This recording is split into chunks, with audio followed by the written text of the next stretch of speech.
Hello, Integrated Math 1. Welcome to lesson R.7-3, where we're going to be talking about elimination using addition and subtraction. So we have solved our systems of equations by graphing them and seeing where they intersect.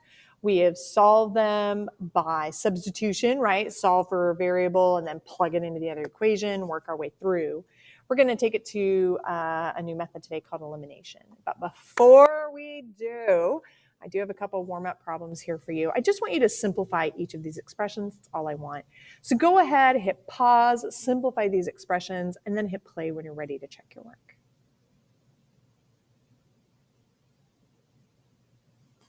All right, how'd you do? I'm sure you did fine. You guys are like experts at this now. So I'm going to distribute that 3. So I get 3a plus 6 minus 5a plus 3. And I can see I've got some like terms. 3a minus 5a is negative 2a. I have some more like terms though, right? Because I have my plus 6 and my plus 3. Well, that gives me a plus 9. All right then. And we simplified that expression. Hooray. Let's do this again over here. I'm going to go ahead and distribute my negative 3. Please be careful. That's a negative 3 this time. So we still have 12 up the front. Negative 3 times 2t is negative 6t. Negative 3 times a negative 7 is a positive 21. I know you guys know how to do this, but we keep losing negatives, so please be careful. Watch out. I have some like terms. 12 plus 21, I can do that. So I have a negative 6t still, and 12 plus 21 is 33. Boom, and done. Sweet. So like I said, we're going to be using a new method today to solve our systems of equations called elimination. We're going to look at how to do elimination using addition, and we're also going to look at elimination using subtraction. We're going to start off with addition. So if you would like to solve a system of equations by elimination with addition, I have a couple steps for you. By the way, we're on page 405 in our textbook if you're there. So the elimination method involves eliminating a variable by combining the individual equations within a system of equations. And one way to combine equations is by using addition. So I can totally add together my equations to eliminate one of my variables and make it a little easier to work out. Of all of the methods for solving systems of equations, I'm not going to deny this one's my favorite. So here's how it works. Step 1, you're going to write the system so that like terms with opposite coefficients are aligned. So you're going to line everybody up, and you'd like to have your opposite coefficients lined up there. And of course, you're going to add the equations, and that's going to eliminate one variable, and then you'll solve the remaining equation, which is pretty easy to do. And then just like last time, remember last time we solved for a variable and then we took it and we plugged it back into one of the other equations to find the second variable? Yeah, you got to do that again. So substitute the value from step 2 into one of the ordered one of the equations and solve for that other variable that you still don't have. Don't forget, you need to write your solution as an ordered pair. Remember that our solution is an actual point where the lines intersect, and so you need to write it as a point, as an ordered pair. So let's go ahead and jump in. We're going to use elimination to solve the system of equations. You're welcome to go ahead and hit pause, see what happens when you add these equations together, and see what you can do from there. So go ahead and hit pause, try this out, and then hit play when you're ready to check your work or if you need a little more help. So here's the deal. I notice that my y's have opposite coefficients. Do you notice that? That's a positive 5y and that's a negative 5y. This is a perfect situation. Since 5y and negative 5y have opposite coefficients, I can add the equations together to eliminate that y. So that's what we're going to do. I'm going to take this first equation, I'm going to add my second equation, and these are going to totally disappear. Right? 5y minus 5y is nothing. And then I'm going to add everybody else up, keeping my equal sign. So 3x plus 5x is 8x equals 11 plus 5, which is 16. Oh my gosh, we know how to solve this. This is super easy now, right? Look how nice that made this. Wow. And so we're just going to divide both sides by 8, and that cancels out, and that means that x equals 2. Awesome. And now you know what to do because we did this last time with all our substitution. We're going to substitute 2 for x, and you can use either equation. I don't really care which equation you use. They should both work. I'm just going to use the top equation because it's convenient. So instead of 3x plus 5y equals 11, I'm going to say 3 times 2 plus 5y equals 11. Of course, 3 times 2 is 6, so that's easy enough. Oh, and you know what to do. We're going to minus 6 from both sides, so that'll cancel out. So we have, what, 11 minus 6 is 5, so 5y equals 5. Oh my gosh, so easy. We'll divide both sides by 5. So those cancel out, and 5 divided by 5 is, of course, 1. Don't forget to write your solution as an ordered pair. So my x coordinate is 2, my y coordinate is 1, so we'll say the solution is 2, 1. Awesome. So this was a perfect little system of equations because we had opposite coefficients on our lovely, lovely equations. Now, we know that's not always going to happen, right? It's not always going to be that perfect. We wish. So here's the deal. What if we have the same coefficients instead of opposite coefficients? Well, when the coefficients of a variable are the same in the two equations, you can eliminate the variable by subtracting one equation from the other. So if you notice the coefficients are the same, instead of adding your equations to eliminate, you can subtract your equations to eliminate. So step 1, write the system so the like terms with opposite coefficients are aligned. Of course, that's what we want to do. Subtract one equation from the other. That's going to eliminate one variable, and then solve the equation. And of course, substitute the value from step 2 into one of the equations and solve for the other variable. So write the solution, and of course, write the solution as an ordered pair. I know you know this. So with this in mind, can you please try out, we're over on page 407, can you please try out example 3? I'd like you to use not substitution. Oh, that should say elimination. I can fix it. Do you want to see how fast I can fix it? I'm not fast, but we're going to fix it. So that should say use elimination. I'm going to fix it.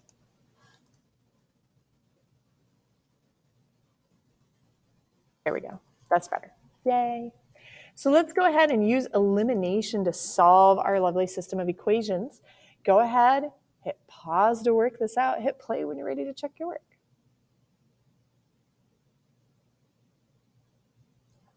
All right. These are the same. 6y and 6y, they have the same coefficients. So I don't want to add this time around. I want to subtract my equations. So I'm going to keep the top guy, 3x plus 6y equals 30, but I'm going to subtract 5x plus 6y equals 6. I'm going to go ahead and subtract these guys. We do need to subtract carefully, please. 3x minus 5x is a negative 2x. 6y minus 6y is boop, boop, gone. So that's, again, so convenient. I love it. Goodbye. 30 minus 6, remember we're subtracting this time. 30 minus 6 is 24. So I now have negative 2x equals 24. And now this is I don't want to say no-brainer, but pretty straightforward. We'll divide both sides by negative 2. So x equals negative 12. Awesome. Oh, but I've only got x. I still have to find y. So let's substitute negative 12 for x into either equation to find y. I don't care which equation. I'm just going to use the top one. It seems convenient. So 3x plus 6y equals 30. Only instead of 3x, I'm going to do 3 times negative 12. Of course, 3 times negative 12 is negative 36. Oh, I should add 36 to both sides, right? We got to add 36 to both sides to get that to go away. So I get 6y equals 66. And of course, I need to subtract both sides by 6, which is nice and easy and convenient. Those cancel out, and I get y equals 11. Don't forget to write your answer as an ordered pair. My x coordinate is negative 12. My y coordinate is 11. So negative 12, 11, it shall be. Yay. Beautiful. We've been playing a lot with these, but let's talk about why we're doing this, how you could use it like in the real world, all right? So here we have example 4 over on page 408. May and Kara build computers from parts and sell them to make a profit. May can build a computer in 0.9 hours, and Kara can build one in 1.2 hours. Now, during a typical week, May and Kara spend a total of 15 hours building computers. Yay. But 1 week, May builds twice as many computers, and the two spend a total of 24 hours on their project. So here's the question. How many computers do May and Kara each make during a typical week? Sorry for the typo there. Well, first we need a system of equations, right? So let's do that first. We said that May, I'm going to use an M for May and a K for Kara. I think that'll be easiest. We said May does 0.9 hours per computer. So I'm going to say 0.9 M. And we're going to add on Kara, who takes 1.2 hours. So we're going to say 1.2 K. And we know that in a typical week, it should be 15, right? That this is a typical week for these gals. There's one equation. Awesome. So let's do a second equation because there's the special week. So in 1 week, May builds twice as many computers. So we're going to double May's side of things. Kara didn't change. Kara's doing what Kara does. But on that week, instead of 15 hours total, the total was 24 hours. We have a system of equations, don't we? Real quick, I'm going to erase this and I'm going to bring up the typed ones because they're prettier, easier to see. Now, I can see that my K's have the same coefficient. I don't want them to be the same. I want them to be opposites. So I'm going to subtract my equations. I'm going to keep the first one. I'm going to subtract out the second one just to make it a little easier. Now, real quick, this looks weird. So if you wanted to, we could fix that. Instead of 2 times 0.9 m, you could think of it as 1.8 m if you just multiply that through. So if you want to think of that as 1.8 m, that might be a little easier. And let's do this then. So if I do 0.9 m minus 1.8 m, that gives me negative 0.9 m. 1.2k minus 1.2k cancels out. 15 minus 24 gives me a negative 9. Awesome. And then we're going to divide. Divide by negative 0.9. Those cancel. And we get m equals 10 because a negative divided by negative is a positive, and 9 divided by 0.9 is 10. Awesome.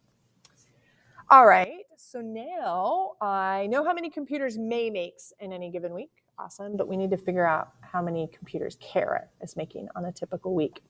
So everywhere we see m, let's substitute in a 10. So we'll substitute 10 for m. And again, you can use either equation. Doesn't matter to me to find k. I'm just going to use the top equation because it's easy. So instead of 0.9 m, we're going to say 0.9 times 10 plus 1.2k equals 15. Of course, 0.9 times 10 is 9. And now we're going to subtract 9 from both sides. Pew. So I get 1.2k equals 6. And we have to divide. All right, so we're going to divide 1.2, divide by 1.2. Those cancel. And this is why I have my calculator. 6 divided by 1.2 gives me 5. K equals 5. Now, this one's a little different because it wasn't a graph, right? I'm not going to write my answers in ordered pair this time. I need to actually answer the question. So it looks like during a typical week, May builds 10 computers and Kara builds 5 computers. Sweet. So as always, guys, I hope you found this helpful. I hope you found this useful. If you got questions or concerns, come see me, come talk to me. You know I'm around, and I'll see you soon. Bye.